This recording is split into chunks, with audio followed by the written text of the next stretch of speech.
were lucky enough to be commissioned to make the Dewhurst Trophy on behalf of Godolphin.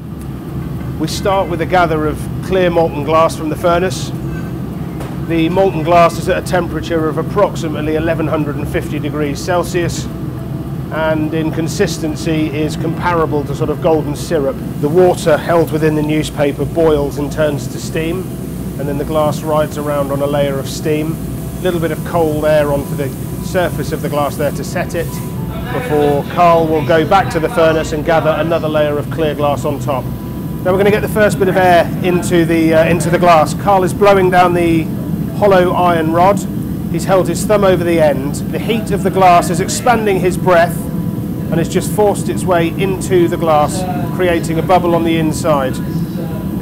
Once that bubble is on the inside, it's no more than a heavy breath out to actually blow the glass up, just picking out any impurities in the glass. You occasionally get a small stone from the inside wall of the furnace, or a small air bubble can get trapped in the glass, and obviously we want to remove them as best we can before the glass is set. Carl will just melt those cut marks back into the glass in the reheating furnace. What Ian's now doing is starting to shape the glass. We try and get it as similar to the sort of finished shape as we can before we drop it into the mould. So with some manipulation and some sculpting, it will start to take shape.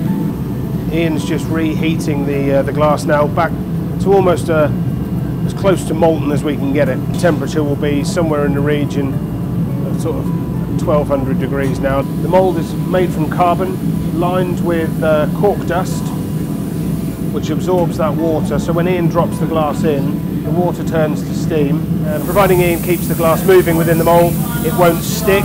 If he was to stop turning the glass within the mould, it would simply burn through the layer of steam and stick to the inside of the mould. What he has to do is ensure that the glass is filling the mould completely. There's the glass straight out of the mould, just making sure that the piece is level and straight.